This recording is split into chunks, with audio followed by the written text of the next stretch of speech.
First contact. The atmosphere on exploration vessel Horizon was electric with anticipation. Commander Ilara Voss stood on the bridge, her emerald eyes fixed on the viewscreen displaying the azure planet below. After 3 years of deep space travel, they had finally reached Proxima Centauri, humanity's first venture to a potentially habitable exoplanet. Final atmospheric readings confirmed. Commander, Lieutenant Noah Chen announced from his station. Breathable air, though slightly higher oxygen content than Earth. Temperature readings within human tolerance. Ilara nodded, her short auburn hair catching the light as she moved. Any signs of technological civilization? Still inconclusive, replied Dr. Maya Rodriguez, the team's xenoanthropologist. We've detected energy signatures consistent with advanced technology, but no direct communications or clear structures from orbit. Ilara considered this information, fingers tapping thoughtfully against the polished surface of her command console. Earth desperately needed this mission to succeed. With resources dwindling and climate issues worsening back home, establishing contact with an advanced civilization could open new possibilities for humanity's survival. Prepare the landing shuttle, she decided. First contact team will consist of myself, Dr. Rodriguez, Lieutenant Chen for communications, and Specialist Barrett for security. Captain Nishida, her second in command, stepped forward with concern etched on his face. Commander, protocol dictates that the mission leader should remain aboard during initial contact scenarios. Ilara's expression softened. I understand the protocol, Hiroshi, but this isn't some routine survey mission. If we're truly meeting an advanced species, they deserve to meet our commander, not just her representatives. Her voice dropped lower. Besides, you know how long I've trained for this moment. Ishida recognized the determination in her eyes and nodded reluctantly. The shuttle will be ready in 20 minutes. I'll maintain orbit and keep communication channels open. As Ilara left the bridge to prepare, she felt the weight of humanity's hopes on her shoulders. Theoretical first contact protocols had been established decades ago, but no one truly knew how an alien species would react to humanity's presence. The shuttle descended through wisps of lavender clouds, revealing a landscape both familiar and alien. Vast forests of blue-green vegetation stretched to the horizon, interrupted by structures that confirmed intelligence. Geometric formations too perfect to be natural, shimmering with an iridescent quality that suggested advanced materials beyond Earth's technology. Energy readings are spiking, Chen reported as they approached a clearing near what appeared to be a city. I think they've noticed us. Ilara steadied her breathing. Take us down, Barrett. Standard approach vector. The shuttle touched down with a gentle thud. Through the viewport, they could see a gathering of figures emerging from the tree line. Tall, slender beings with skin like polished copper, moving with fluid grace toward the shuttle. They're humanoid, Dr. Rodriguez whispered, her voice tinged with awe. Convergent evolution or common ancestry. This changes everything. Let's not jump to conclusions, Ilara cautioned, though her own heart hammered with excitement. Remember your training. No sudden movements. Follow my lead. Universal greeting protocols first. They exited the shuttle into the warm, sweet-scented air of Proxima Centauri b. Ilara led her team forward, stopping at a respectful distance from the approaching aliens. They stood nearly 7 feet tall, their copper skin lined with subtle patterns that seemed to shift with the light. Their eyes were the most striking feature, large with vertical pupils, in various shades of amber and gold. Ilara raised her empty hands in the universal gesture of peace and began the carefully crafted greeting. We come from Earth, the third planet orbiting a star we call Sol. We seek peaceful contact and knowledge exchange. The translator device on her wrist worked to convert her words into mathematical principles and basic concepts that should be understandable to any advanced species. Meanwhile, Chen recorded everything, his implants capturing every detail for later analysis. The tallest of the aliens stepped forward. Unlike the others, whose expressions seemed curious but reserved, this one's face held something that transcended species barriers: contempt. Cytherians, the alien said, the word somehow rendered in perfect English by their technology. You stand on Cytherian soil without permission. Its voice was melodic yet cold, like wind through metal chimes. Ilara blinked in surprise. Your translation technology is impressive. We apologize for any intrusion. We didn't know this planet was claimed and inhabited until our recent approach. The lead Cytherian's golden eyes narrowed. Ignorance does not excuse trespass. All sentient races know of the Cytherian dominion. A chill ran down Ilara's spine. This wasn't how first contact was supposed to go. We come from far beyond your dominion. Our star is over 4 light-years from here. Impossible. Another Cytherian interjected. No species has achieved such travel distances except the Dominion. Dr. Rodriguez stepped forward cautiously. We've developed warp field technology that allows us to. The lead Cytherian made a sharp gesture, and suddenly devices appeared in the hands of the others, clearly weapons. You lie. You are scouts for a rival faction, using primitive deception. We're not lying, Ilara insisted, keeping her voice calm despite the escalating tension.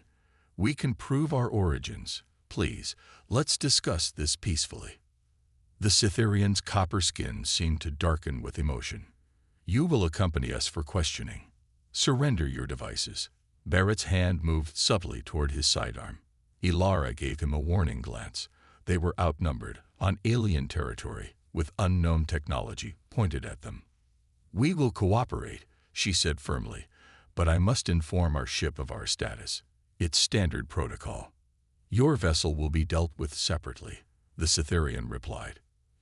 You have breached Dominion space. Your compliance is not requested. It is required. Ilara activated her emergency beacon with a subtle movement. I understand. We'll come peacefully for now. She turned to her team and whispered, Stay calm. Follow Protocol Baker 7. Baker 7 was the contingency plan for hostile first contact. Appear to comply while gathering intelligence and seeking the first opportunity for safe extraction. Ilara saw the recognition in her team's eyes. As they were escorted toward the city, Ilara studied everything. The architecture, the technology, the hierarchical interactions among the Cytherians. The structures grew more impressive as they approached. Towering spires that seemed to be made of living metal, flowing and shifting in subtle ways that defied Earth engineering. Their technology is at least a century beyond ours, Chen murmured, seemingly speaking to himself but ensuring Ilara could hear. Quantum integration everywhere. Energy manipulation we've only theorized. The Cytherians led them to a circular platform. One of them manipulated a control panel that materialized from thin air, and a field of energy surrounded the group. Ilara felt a momentary sensation of weightlessness before the world blurred around them. When reality solidified again, they stood in a vast chamber deep within what appeared to be a governmental complex. Enormous windows revealed they were now high above the city, offering a view of the alien civilization that stretched to the horizon. Magnificent, advanced, and utterly intimidating. 3 Cytherians awaited them, seated on elevated platforms. Their copper skin bore more elaborate patterns, and they wore intricate metallic adornments that suggested high rank. The intruders, High Arbiters, announced their escort, bowing deeply. The Central Arbiter leaned forward, studying the humans with unnerving intensity. I am Arbiter Vexon of the Cytherian Dominion. You claim to be from a distant star system unknown to us. This is a grave accusation against our celestial supremacy. Ilara stepped forward. It is not an accusation, Arbiter, merely a fact. We come from a planet called Earth, over 4 light-years from here. We are explorers seeking peaceful contact with other intelligent life. Search them, Vexon ordered. The Cytherians moved forward, using scanning devices that hummed as they passed over the humans. One of them approached Ilara with a device that resembled a silver sphere. It hovered before her, then projected a beam of light that passed through her body. Biological analysis confirms unknown species parameters, a Cytherian technician reported. Cellular structure and genetic markers matched no known registry entries. Vexon's expression changed subtly. Interesting. Yet this does not prove your extravagant claims of distant origin. Our shuttle contains star charts and travel logs, Ilara offered. They will confirm our journey. Your vessel is being examined, Vexon replied coldly. Until we determine your true purpose, you will be held separately for questioning. Verret tensed beside Ilara. Commander, he whispered urgently, their posture has changed. Something's wrong. Before Ilara could respond, the Cytherians moved with blinding speed. Energy fields erupted around Chen, Rodriguez, and Barrett, isolating them from each other and from Ilara. What are you doing? Ilara demanded, watching in horror as her team was dragged away by the fields. We came peacefully. Vexon rose to his full height, towering over her. Peace is earned in the Dominion, not given. Your companions will be questioned thoroughly. You, as their leader, will face a different test. The remaining Cytherians surrounded Ilara. One pressed a device against her neck, and a cold sensation spread through her body, numbing her limbs. As consciousness began to fade, she heard Vexon's final words. Prepare the arena of truth. Let us see what this species is truly capable of. Ilara awoke in a dimly lit cell, its walls made of the same shifting metal as the city's buildings. Her uniform had been replaced with a simple gray garment, and her communications equipment was gone. The emergency beacon, her team's only hope for rescue, had been discovered and destroyed. She tested her limbs, finding them responsive but weak from whatever substance they had used to sedate her. Her mind raced through protocols and possibilities, but none of her training had prepared her for this situation. A section of the wall suddenly became transparent, revealing a corridor beyond where Cytherians moved with purpose.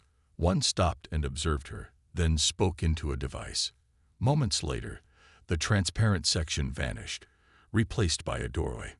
Two guards entered, their copper skin adorned with markings that reminded Ilara of military insignia. Between them stood a Cytherian different from the others. Taller, more heavily muscled, with scars that created jagged patterns across its copper skin. Its amber eyes held something Ilara recognized immediately. The cold calculation of a predator. Human, the scared Cytherian said, the words sounding like a curse. I am Kresh, champion of the Cytherians. Tomorrow, you will face me in the arena of truth. Ilara stood as tall as her 5'9" frame allowed. What is this arena? Where are my people? Kresh's mouth curved in what might have been a smile, revealing teeth like polished metal. Your companions are being processed. Their fate depends on your performance. Performance. Ilara repeated, a sinking feeling in her stomach. In combat, Kresh clarified, his voice lilting with what seemed like anticipation. The arena of truth reveals the true nature of all species through conflict. If you fight well, perhaps your people will be treated with more consideration. Ilara's mind raced. Combat. She had military training, but she was an explorer, not a warrior. And if I refuse to fight? Kresh's expression darkened. Then you die without honor, and your companions suffer the consequences of your cowardice. He leaned closer, his metallic scent overwhelming. I have faced 17 challengers from 7 different species. None survived more than 3 minutes in the arena with me. He turned to leave, then paused. Rest well, human. Tomorrow, your species will be judged by your blood. As the door sealed behind him, Ilara sank onto the simple platform that served as a bed. First contact had gone catastrophically wrong. Her team was captive, the horizon possibly under attack, and tomorrow she would face a seasoned killer in an alien arena. She closed her eyes, forcing her breathing to slow. Panic wouldn't save her team. She needed a plan, not to win a fight she couldn't possibly win, but to somehow turn this situation around. The fate of her team, perhaps even the future of human-Cytherian relations, now rested on her shoulders. As she contemplated what lay ahead, Ilara made a decision. She would not play by Cytherian rules. If they wanted to understand humanity through combat, she would show them something they never expected. She would show them what humanity truly stood for. The challenge. Sleep had eluded Ilara for most of the night. Her cell offered no indication of time passing, but her internal clock told her morning was approaching when the wall dissolved once again. 4 Cytherian guards entered, their postures rigid with what she now recognized as ritual formality. "The arena awaits," one announced. "You will be prepared." Ilara stood, squaring her shoulders. "I want to see my team first." The guard's vertical pupils narrowed. "You are not in a position to make demands, human."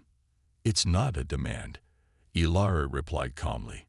"It's a request. In human culture, warriors are allowed to see their companions before facing death." The guards exchanged glances, then the leader touched a communication device on his wrist. After a brief exchange in their native language, a series of melodic tones that the translation technology apparently couldn't or wouldn't convert. He nodded sharply. "A brief visitation has been granted. The arbiters are curious about human pre-combat rituals." Ilara was led through a series of corridors, noting details that might prove useful later. The pattern of guard rotations, the location of what appeared to be control panels, the rhythmic cycling of the strange energy fields that seemed to power the facility. Cytherian technology was integrated so seamlessly with their architecture that distinguishing between structural elements and functional systems was nearly impossible. They arrived at a circular chamber where her 3 team members were being held in separate containment fields. Transparent energy barriers that curved around each human like soap bubbles. Dr. Rodriguez appeared physically unharmed but exhausted. Lieutenant Chen was meditating, his face composed but bruised. Specialist Barrett looked the worst, one arm bandaged, his face set in barely contained fury. 5 minutes, the guard announced, then stepped back, though remaining within earshot. "Commander," Barrett said immediately, his voice tight with anger. "These bastards." "Report status, Specialist," Ilara interrupted firmly, needing information more than emotion. Barrett straightened instinctively at the command. "Yes, Ma'am. Minor injuries sustained during questioning. They've been treating us as suspected infiltrators, kept separate, standard isolation techniques." Chen opened his eyes. "They're particularly interested in our warp technology, Commander." Asked the same questions repeatedly, focusing on how we navigated here. "Their translation technology is remarkable," Rodriguez added. "It seems to be based on neural pattern recognition, rather than linguistic analysis. They understand us perfectly, but there are cultural concepts that don't translate." Ilara nodded, absorbing this. "Did you activate the emergency protocols before capture?" "Full implementation, Commander," Chen confirmed quietly. The Horizon should have received the signal. That was something, at least.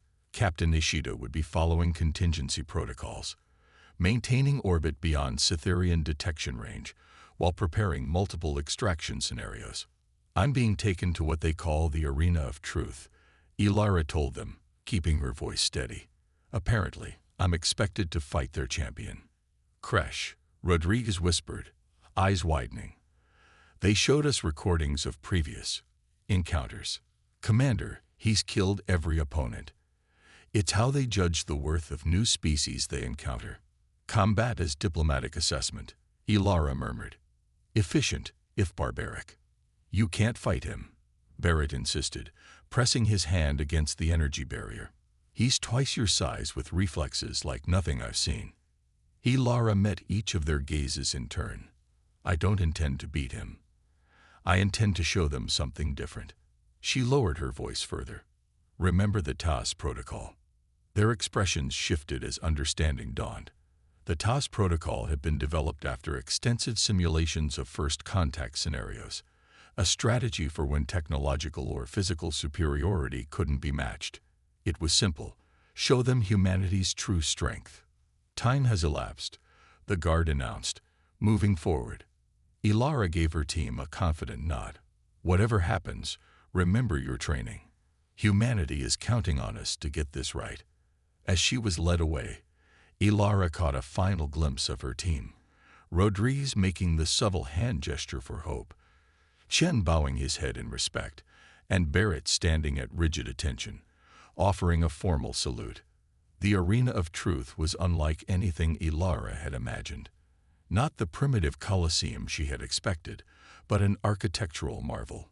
A perfect circle nearly 200 meters across, its floor covered in a substance that resembled sand but shimmered with metallic particles. The walls rose in graceful curves to a dome that seemed open to the sky, but was actually a force field through which the azure atmosphere of Proxima Centauri was visible. Surrounding the arena floor were thousands of Cytherians, seated in concentric rings that rose steeply, providing perfect visibility from every angle. Their copper skin created a living mosaic that rippled as they moved, a sea of metallic flesh and gleaming eyes all fixed on her as she was led to the center. High above, on a floating platform, sat the three arbiters she had met before, now dressed in ceremonial attire that enhanced their already imposing presence. Arbiter Vexon rose, and his voice resonated throughout the arena without any visible amplification technology. Today, the Cytherian Dominion witnesses the assessment of a species previously unknown to our celestial records. They call themselves humans and claim origins beyond our established territories. His tone carried clear skepticism. As is our tradition since the founding age, their representative will face our champion in the arena of truth, where the worth of all species is measured in courage and skill. A murmur ran through the crowd. Anticipation mingled with something Ilara couldn't quite identify. Was it excitement, bloodlust, or something more complex? From the opposite side of the arena, a section of the wall shimmered and parted. Kresh emerged, his massive frame now adorned with ceremonial armor that accentuated rather than concealed his scarred copper skin. In his hands, he carried two weapons, curved blades that caught the light as he moved, their edges glowing with energy. The crowd erupted in a sound that needed no translation. Adoration. Kresh was clearly their champion in more than title. He strode to the center of the arena with practiced confidence, stopping 10 paces from Ilara. A Cytherian official approached Ilara, carrying a selection of weapons on a hovering tray. Blades, staffs, and devices she couldn't identify but assumed were weapons. "Choose your instrument of truth, human," the official instructed. Ilara looked at the array, then at Kresh, who waited with predatory patience, and finally up at the arbiters. She made her decision. "I choose no weapon," she announced clearly. The official blinked vertical eyelids in confusion. "You must choose. It is the way of the arena." "In human culture," Ilara replied, loud enough for her voice to carry, "the greatest strength is not in our weapons, but in our choices."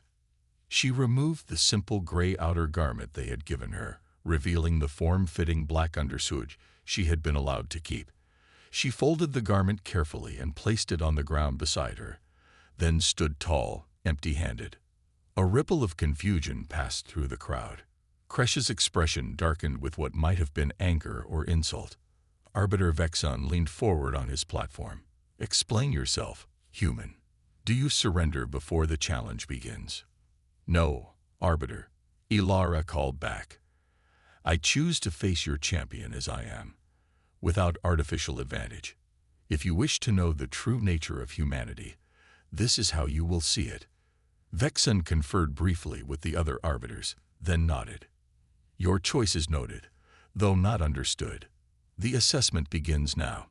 A resonant tone echoed through the arena, signaling the start of the combat. Kresh immediately began to circle Ilara, his movements fluid and graceful despite his size. "You mock our traditions," he growled. The words meant only for her. "For that alone, your death will be slow." Ilara remained centered, turning only enough to keep facing him. "I respect your traditions enough to show you the truth of my species, Kresh. Isn't that the purpose of this arena?" He lunged suddenly, one blade slashing in an arc that would have decapitated her had she not ducked with milliseconds to spare. She felt the energy field of the blade pass over her head, crackling with power. Kresh recovered instantly, spinning into a second attack. Ilara sidestepped, using the minimal movements her military combat training had instilled in her. She made no attempt to counterattack, focusing solely on survival. "Fight back," Kresh demanded, launching a series of increasingly aggressive attacks that forced Ilara into a complex dance of evasion. She used every centimeter of space, every fraction of a second, calculating angles and momentum with the precision her scientific mind allowed. A murmur spread through the audience as the one-sided battle continued.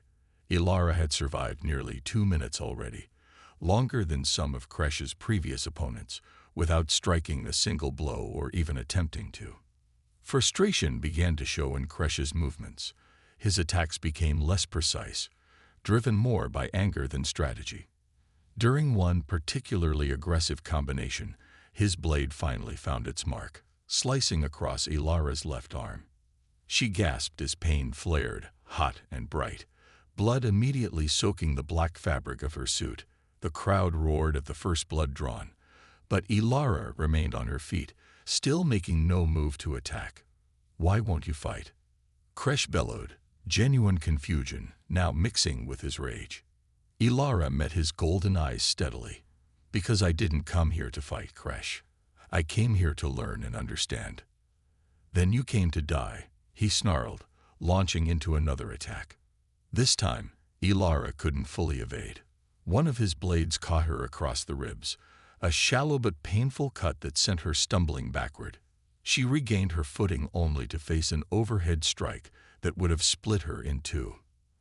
At the last possible moment, she stepped inside his guard, not to attack, but to position herself so close that his weapons couldn't achieve full momentum.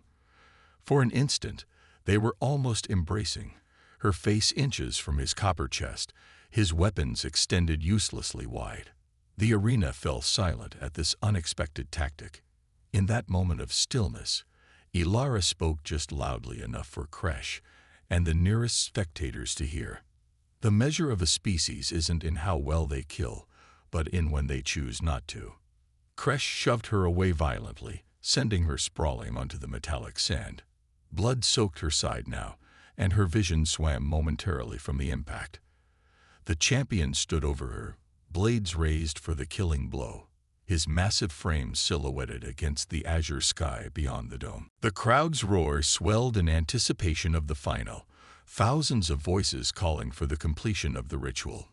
Ilara looked up at Kresh without fear, without anger, only a steady determination, and something else that made the Cytherian champion hesitate: compassion. "I forgive you," she said simply. Kresh froze, his blade still raised. "What trickery is this?" "No trick," Ilara replied, her voice steady despite her injuries. "This is humanity, Kresh. We can choose mercy even when faced with death." The champion's golden eyes widened, his expression showing an emotion Ilara couldn't identify.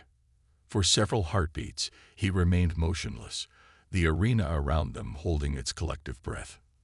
Then, in a move that sent a shock wave of silence through the crowd, Kresh lowered his weapons. "Arbiter," he called, turning to face the elevated platform. "This assessment is incomplete." Vexon rose, his face contorted in what was clearly anger even across species barriers. "Complete your duty, champion."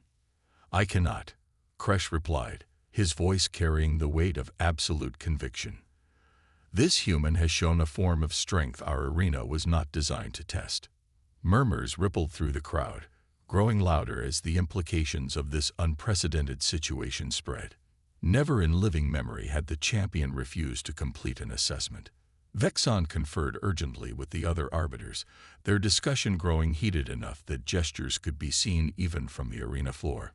Finally, he turned back to address the arena.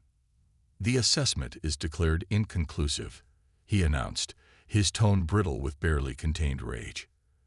"The arena of truth requires a clear outcome. Therefore, the human and champion Kresh will undergo the binding trial." A collective gasp rose from the audience. Whatever this binding trial was, it clearly surprised even the Cytherians. Kresh's reaction was immediate and vehement. Arbiter, the binding trial has not been invoked in 7 generations. It is meant for silence. Vexon thundered. The arbiters have spoken. The human has corrupted the sacred assessment with its alien concepts. You, our champion, have failed in your duty. The binding trial will purify both transgressions. Guards immediately surrounded Ilara and Kresh. The champion's weapons were taken, and he stood rigid with what appeared to be shock or outrage, his copper skin darkening with emotion. Ilara struggled to her feet, pressing a hand against her bleeding side. "What is the binding trial?" she asked, but received no answer as they were escorted from the arena. The last thing she saw before they passed through the shimmering wall was Arbiter Vexon's face, contorted with an emotion that translated perfectly across species barriers: absolute contempt. In a sterile chamber deep beneath the arena, Ilara's wounds were treated by Cytherian medical technology. Painless beams of energy that sealed her cuts in seconds, leaving only faint silver lines where the injuries had been. Kresh was kept separate, though she could see him through a transparent barrier, engaged in heated argument with several senior Cytherians. Eventually, a solemn Cytherian with elaborate facial markings entered her section of the chamber. Unlike the others, his manner was neither hostile nor clinical, but respectful. "I am Tyros, keeper of traditions," he introduced himself. "It is my duty to explain the binding trial you now face." Ilara straightened. "I would appreciate that explanation, Keeper Tyros." The elder Cytherian studied her with analytical intensity. "Your behavior in the arena was unprecedented. In all our recorded history, no species has refused to fight in the assessment. Is that why your arbiter seems so angry?" Ilara asked. "Arbiter Vexon is a traditionalist," Tyros replied carefully. "Your actions disrupted a ritual unchanged for millennia. The binding trial is his response, an ancient practice from our more primitive era." He gestured to a display that appeared in the air between them, showing a stylized image of 2 Cytherians connected by a glowing bond. "You and Champion Kresh will be physically bound together by an energy tether that cannot be broken except by the completion of the trial or," he hesitated, "by death. You will be transported to the Darklands, a region of our world no sane Cytherian enters willingly. There, you must survive for 7 cycles while being hunted by the elements, the wildlife, and selected trackers." Ilara processed this information quickly. "And if we survive?" "If you return together after 7 cycles," Tyros said, emphasis on together, "both will be granted freedom and recognized status within our legal framework. Your companions would also be released." "And if we don't return?" Tyros's expression softened almost imperceptibly. "Then the assessment will be considered complete with the expected outcome." Ilara understood the unspoken meaning. Death was the expected outcome of this trial. It was designed as an elegant execution, a way to dispose of both the problematic human and the champion who had failed in his duty. "Why is Kresh being punished?" she asked. "He was doing what your culture expected of him until I complicated things. A champion who cannot complete the assessment is considered compromised." Tyros explained. "It is regrettable. Kresh has served with honor for many cycles." Before Ilara could respond, the barrier between sections dissolved, and Kresh was escorted in. His golden eyes blazed with barely contained fury, though it seemed directed not at her but at the situation. Tyros raised his hands in a formal gesture. "The binding ceremony will now commence. Step forward, both of you." As Ilara moved to the indicated position, facing Kresh across a small gap, she caught his eye. For just a moment, something passed between them, a mutual recognition of their shared predicament, and perhaps the first flicker of something neither had expected: understanding. The keeper produced a device that resembled a liquid metal bracelet. With ceremonial precision, he placed one half around Ilara's right wrist and the other around Kresh's left. The metal shifted, reshaped itself, then seemed to sink partially into their skin, leaving a gleaming band that pulsed with internal light. By the ancient laws of the Cytherian dominion, Tyros intoned, you are now bound as enemies in trial. Your lives are interconnected until the bond is severed by completion or death. The band suddenly flared with brilliant light, and Ilara felt a strange sensation, as if an invisible cord now connected her to Kresh, tugging gently at her awareness. The energy tether has a maximum separation distance of approximately 3 of your meters, Tyros explained to Ilara. Beyond that, it will cause increasing pain to both of you. At 5 meters, unconsciousness. At 7, death. Kresh finally spoke, his deep voice resonating in the chamber. When does the trial begin? You will be transported to the edge of the Darklands at first light tomorrow, Tyros replied. Until then, you will remain in shared confinement to adjust to your binding. As they were led from the medical chamber to a holding cell, Ilara could feel the invisible connection between them, not just the physical tether, but something deeper that had begun in that moment in the arena when Kresh had lowered his weapons. The cell was sparse but less austere than her previous accommodation. 2 simple beds, basic sanitation facilities, and a view of the Cytherian sunset through a narrow window. As the guards departed, leaving them alone, the full reality of their situation settled upon them. You should have fought, Kresh said finally, breaking the tense silence. A warrior's death would have been preferable to what awaits us in the Darklands. Ilara sat on one of the beds, studying the metallic band around her wrist. I'm still not convinced that fighting was ever the right answer, Kresh.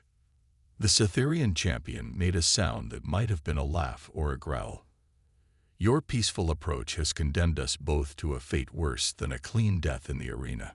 Or, Ilara countered, it's given us both a chance at something more valuable than either of us dying for someone else's traditions. Kresh turned to her, genuine curiosity breaking through his anger. And what would that be, human? Ilara met his golden eyes steadily. Understanding, if we're going to survive the Darklands, Champion Kresh, we'll need to understand each other better than any